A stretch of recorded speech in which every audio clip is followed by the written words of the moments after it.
Afrikawanta, le crocodile de Luozi. Il était une fois, dans le village de Luozi, un fleuve sacré que l'on appelait Nzadi Yabantu. Ce fleuve nourrissait les champs, abritait les esprits et chantait des secrets aux anciens. Mais tout le monde craignait le maître du fleuve, un vieux crocodile géant nommé Mbwaki. Mbwaki n'était pas un simple animal. On disait qu'il comprenait le langage des hommes et qu'il pouvait parler aux ancêtres. Il apparaissait rarement, mais quand il sortait de l'eau, le silence tombait sur le village comme une nuit sans lune. Un jour, un jeune garçon nommé Kanku voulut prouver son courage. Il déclara « Je vais pêcher près de l'antre du crocodile.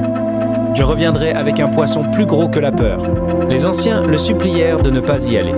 Mbwaki n'aime pas les défis. Il punit l'arrogance. Mais Kanku partit au lever du soleil, seul avec sa pirogue et son filet. Il accosta près des roseaux interdits. Le fleuve était calme, trop calme. Soudain, l'eau bougea. Une voix grave, ancienne, résonna. « Pourquoi viens-tu troubler mon repos, petit homme ?» C'était Mbwaki. Kanku, tremblant mais fier, répondit « Je ne veux que nourrir ma famille. »« Je ne te défie pas, grand Mbwaki. » Le crocodile s'approcha, ses yeux comme deux lanternes vertes. « La vérité t'accompagne. Tu as du respect. Pour cela, je te laisse passer. Mais souviens-toi, le fleuve donne, le fleuve reprend. » Depuis ce jour, Kanku pêchait toujours près des roseaux. Il ne prenait que ce dont il avait besoin.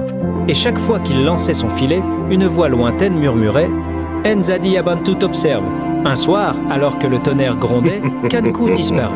Sa pirogue fut retrouvée vide, dérivant près des roseaux interdits.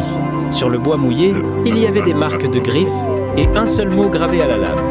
Nzadi Yabantu.